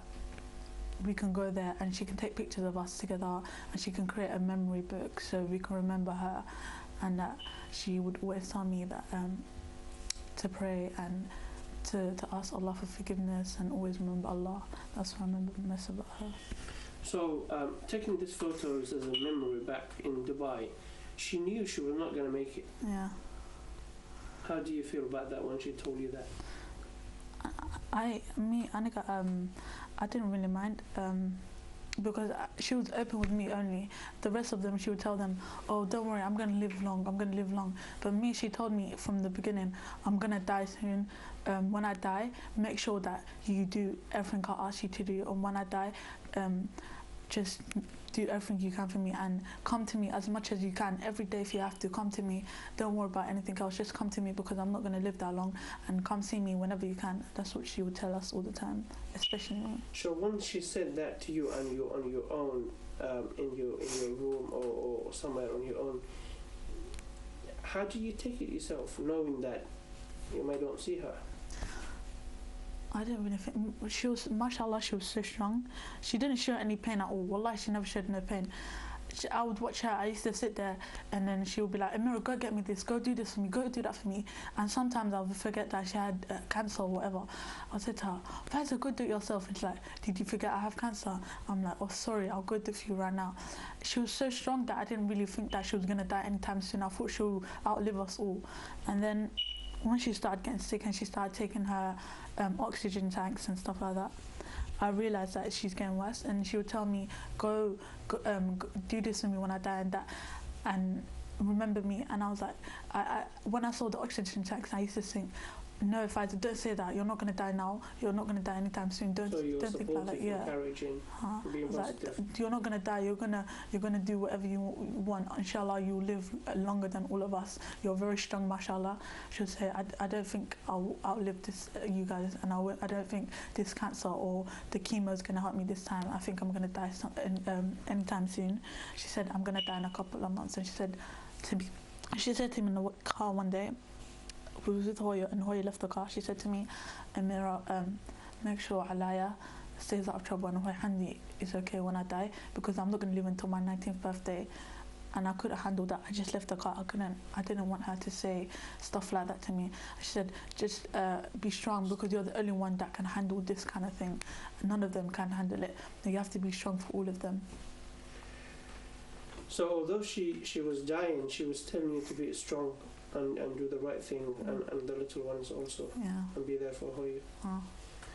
And she told me not to tell this to anybody. Looking back now, do you sometimes get flashback of these things? What she said, what she looked like, how she used to talk to you, and stuff like that? Every time I think about Faiza, I remember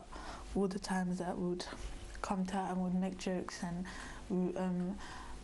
would all have nicknames for each other, and like we'll make fun of each other. And she never really wanted nothing much. She just wanted to spend time with her family. She just wanted us to be there for her. Like, all I can remember of Faiza is just happy memories. And then when I think about it, when I think like how she died and she had cancer and everything, I think about how she was in so much pain and she didn't want to show it to none of us. She just used to hide it from all of us. And I remember her telling me, take your time out.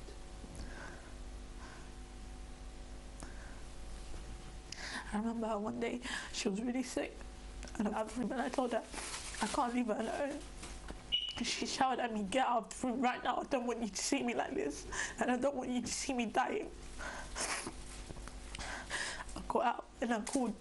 Alaa, and when Hamdi was here at the time, I called Alaa and we went to her, she was laying on her bed. She looked lifeless, and I said, Faiza, are you okay? Are you okay? She said, I'm fine, don't worry about me. And another time, the same thing happened, and she told us, all of us, to get out quickly. She was flipping on her bed. She was rolling, she was jumping. She told us, get out of my room right now.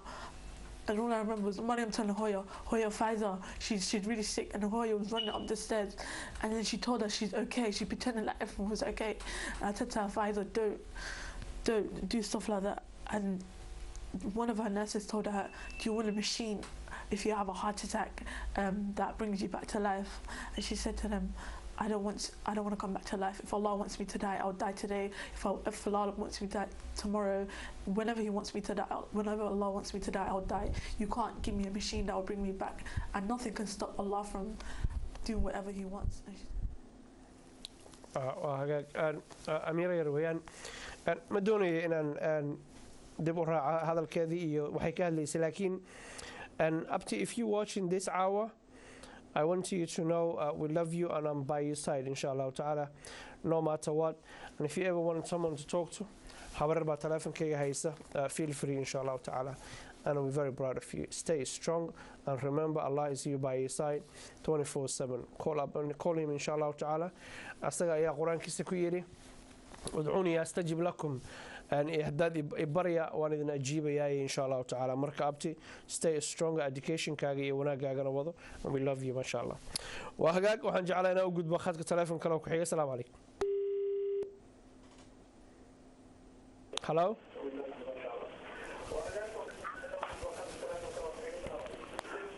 عليكم السلام. أنا عمي تي في إسكا بختي سولو. هلا. سولو تي في إسكا بختي. السلام عليكم. عليكم السلام ورحمة الله. سولو مقعة. محمد عمر سنتور. هذا تي في إسكا بختي سي محمد كورن.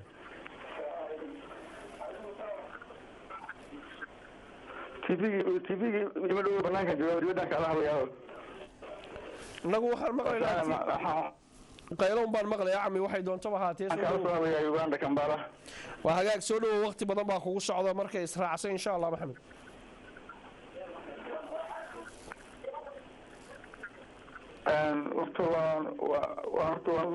waan ka muruganahay arrinta xun ee qoyska ku dhacday. waxaan leeyahay kullu nafsin daa'iqatul mawt, laakiin cudurkan waa cudur jira oo runtii cudur halis ah. waxaan ku wacyigelinaya ama u sheegi lahaa soomaalida kaleetana in qofki uu ku dhaco ehelkiisa ama qofka markaas qofkii la jooga inaan la dayacin oo la daryeelo ama aan laiska ilaalino laga faanin. soomaalida inta badan waxay haysteen qofka markii cudur lagu sheego ay ka faanta ama ay iska ilaaliyaan. waa gartay. marka waxaan dhihi lahaa anigu hadalkayga soo koobaya cudurku ilaah baa cudurka keena, caafimaadkana ilaah baa keena. marka waxaa muhiima qofka ina korin ama la dhihin cudurka noocaas uu qaba qofkani. tusaale ahaan kashaf oo kale qofka marka la yidhahdo kasarku qabaa soo waxay tidahdaa iska ilaaliyo dheecaanka meeshuu dheecaankiisa kaa gaaro cudurka adigana kugu dhacaye. waa gartay. marka waxaa leedahay wado Maxamed wado. marka waxaan dhihi lahaa yaan la meeskoori dadkan ayaan laga saarin qofka cudurka qaba si uunan shoog u qaadin ama uusan bulshada uusan uga baxsanaanin oo cuduradaas uusan u qaadin. hala garab taagnaada mar walba hala caawiyo. Maxamed from Kampala Uganda aad baan kugu mahadcelinaya qayb qaadashada. thank you saaxib. waa hagaag Maxamed. cabdullaahi xuseen waxa uu leeyahay assalaamu calaykum waraxmatullahi wabarakaatu. twitterka aad ayaan uga xumahay maaragtay dhibaatada ku dhacday walaashay waan u soo ducaynaya khayr allah ku siiyo buu leeyahay baan leenahay maxamed cabdullaahi xuseen twitterka waa mahadsantahay cami. thank you. khad kaloo ku xiga. assalaamu calaykum. soo dhow walaal fadlan kor yara hadal magaca. walaal xaliima la dhahaa Ireland ka soo wacaya. Ireland okay. wada gabadha ka dhimatay Allah u naxariisto. hooyada xanuunkeedu waa dareemi karaa, aniga hooyo ahay. waa garta. teeda labaad Soomaalidu waxaa dhihi lahaa qofku markuu xanuunsado waa in la soo dhaweeyo, maaha in oo xanuunka isaga dhibaato loogu sii sameeyo oo la dhaho wuu xanuunsan yahay naga fogeeya ani waxaan xasuustaa oo ani aan usoo joogo oo maanta haddaan aqliga aan leeyahay iyo da-daa maanta jir aan jir lahaa qof aan soo dhaweyn lahaa oo xanuunsanaa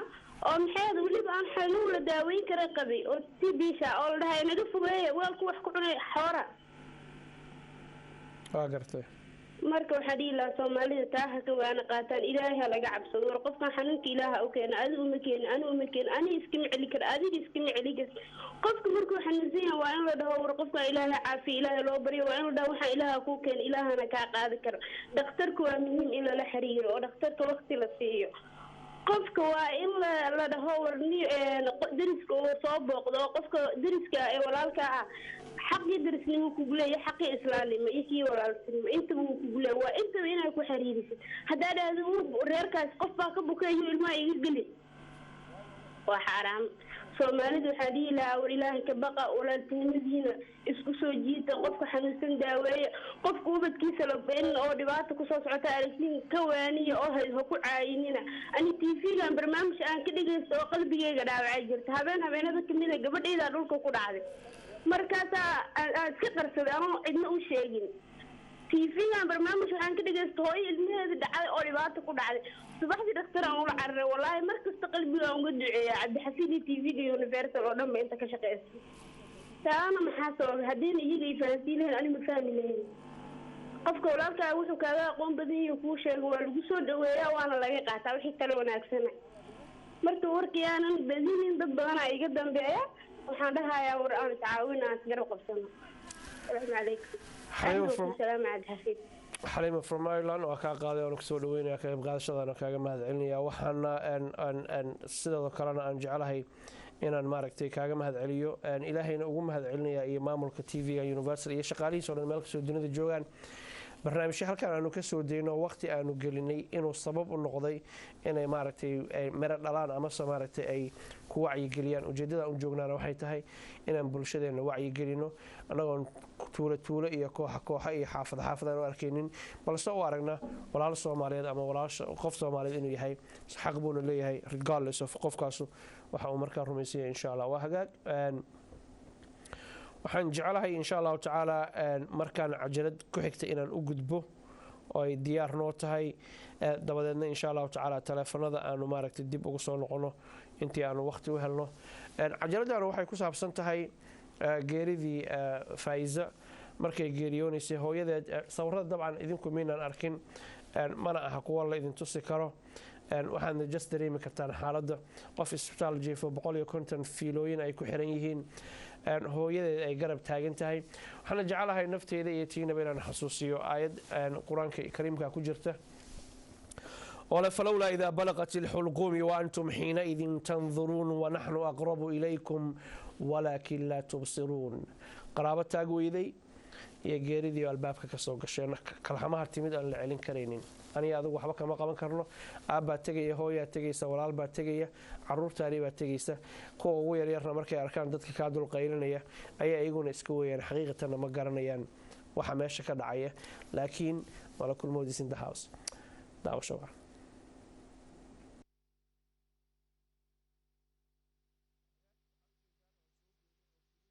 fartii Faiza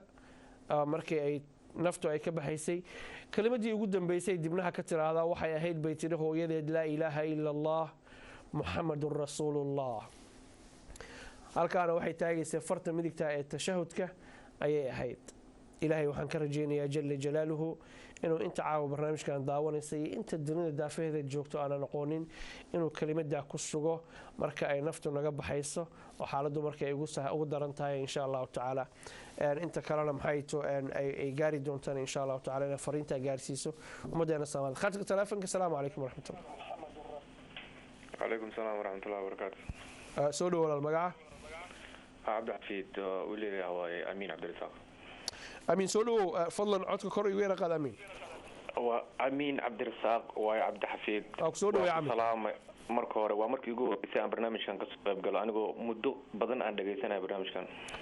waxaan ku faraxsanahay inaad telefoonka qaadatay oo waxa maaragtay ku dhiirigeliyay aan soo deynay waxaan ka xumaynaa hadda ka hor noo soo wicino nagala qayb qaadan barnaamijyada Amino way ii suurtageli weysay in badan aan isku dayay aad iyo aad aanan u xiiseeyaa barnaamijkan wax badanna waan ka kororsanay waa mahadsantahay cami gudagal marka yahow waxaan rabay inaan soomaalida wax yar ku baraarujiyo hagaag soomaalidu waxa waaye wax badan oo aqoon darro inoo geysatay aa jirto oo waxba aanan ka ogeyn waa gartay marka iska daa qof xanuunsan oo sika loo dhamo ama layska takoro oo layska fogeeyo dadkii caadiga ahaa ee aan xanuunsanayn ee shakhsiyaadka caadiga nafta caadiga qabayaa la takooraya ma fahanta maxaa loo jeedaa yani caadi dadkii ayagaa istakooraya dadka soomaalida dadka aan ka dhalanay ayagaa gooni isku takooro xanuunkana waaba kasii daraya leedahay miya xanuunkan wuuba kasii daran yahay marka qof xanuunsan gurigiisii qof xanuunsan laga takooraya ha laga leeyahay wuu xanuunsan yahay hooyadii aabiya waxay leeyihin saxan gooniya ha la siiyo wuu xanuunsan yahay aabiyi daktarka geeya haddana wuxuu gurigu keenaya inuu yidhahdo saxan gooniya ha lagu siiyo wuu xanuunsan yahay waa gartay inta badan waxaan aragnaa annaga marka cudurka TB-ga oo keliya aan ku arkay yani aan u leeyahay Soomaaliya ku arkay isagoo qofka markuu daawadiisa uu bilaabo la yiraahdo qofka daawada hadduu isticmaalayo waxba lagama qaadi karo ama waxba ma gudbin karo anigu arrintaa ma xaqiijin kara dhakhtarna ma iyo daawona kama shaqeeyo laakiin adigu haddaad saas u og tahay waa hagaag iyadoo sidaas ay tahay ayaa waxaa la sameeyaa marka in qofkii saas ahaa in gurigii laga takooro oo banaanka loo saaro la yidhaahdo waa waalidkiisa xataa banaan maa cod shisha maa waa gurigiisii in cunto gooni loogu siiyo marka wax badan oo aqoon darida ay keenaysaa jirto marka jaahilnimadu waaye marka wacyigelin baa loo baahan yaha leedahay fara badan waa mahadsan tahay waxaan jecelahay insha allahu tacaala inaan soo koobtaan markaan qof ku xiga asalaamu calaykum calaykum salaam waraxmat soo dhow walaal magaca magacaygu waa cabdiqaadir sheekh cali oo ku salaamay cabdixafiid cabdiqaadir sheekh soo dhawow maxaad jecesha inaad tirahda cami 30 second adoo soo koobaya horta niyo waa aada u mahadsan tahay waxaan rabay gabadha horta niyo maxaa la hadda yar allah u naxariisto horta waa ka naxay laakiin marka aad sawirka soo saartay ayadoo farta saas dhahayso maasha allah oo way ashaadata la dhaha horta maasha allah alxamdulilah waa arrin aan ku farxay wallahi marka waxaan dhihi lahaa horta ilaahay jannadiisa ha siiyo annaga dhanna ilaahay naga dhiga dadka ee qoolkooda ugu dambeeya laa ilaaha illa allah muxammad rasuulullah marka waxaan dhihi lahaa soomaalidana inaan la iska dhaafo qofka xanuunsan oo la caynayo ama maaragta la dhibsanayo qof walba qof awood leh ma jiro qof wax walba awoodda ilaaha haayo marka inta xanuunsanna ilaahay ha caafiyo annagana ilaahayna hana xafida kulligeen wassalaamu calaykum waraxmatullah aad baan kugu mahad celinaya cami waa mahadsan tahay waxaan jeclahay marka inaan siiyo qof iyo laba fursad haddii ay suurto gasho asalaamu calaykum hallo asalaamu calaykum Alaikum salam. magaca walaal My name's Sumaya. Sumaya. Yeah. You know, on the show, can I speak in English? Yes, up to you. You're the last person, so go ahead, inshallah, crack it. And, yeah, that's it. Because I was friends with Pfizer. She used to come to my school. Abti, leave the TV alone and inshallah use the phone and talk to me through the phone. Okay. Carry on. Huh? What? Pardon? Carry on, Sumaya. Pardon? Can you hear me? Yeah, now I can hear you. Okay, carry on. You were a friend of Pfizer, you said. Yeah, I was. So, maxaad ka xasuusataa? Pardon? What do I remember? Yeah. Basically, we used to go to the same Islamic school. If there's anything else that you want to add, carry on talking. She was a nice person. And like she was always there, and me and Ali were in the same class for like a year. Right. Hello? Yeah? Yeah, I'm listening to you, Abti. I don't want to cut you off, so just carry on. Tell us what you remember of her, and inshallah ta'ala, in the good times and when she was really sick, and then inshallah we conclude. Oh, basically when she became sick, she wasn't still going to my school. Her sister had told us, so we made dua for her. And when she died, I went to her funeral, I remember, and it was really, really sad.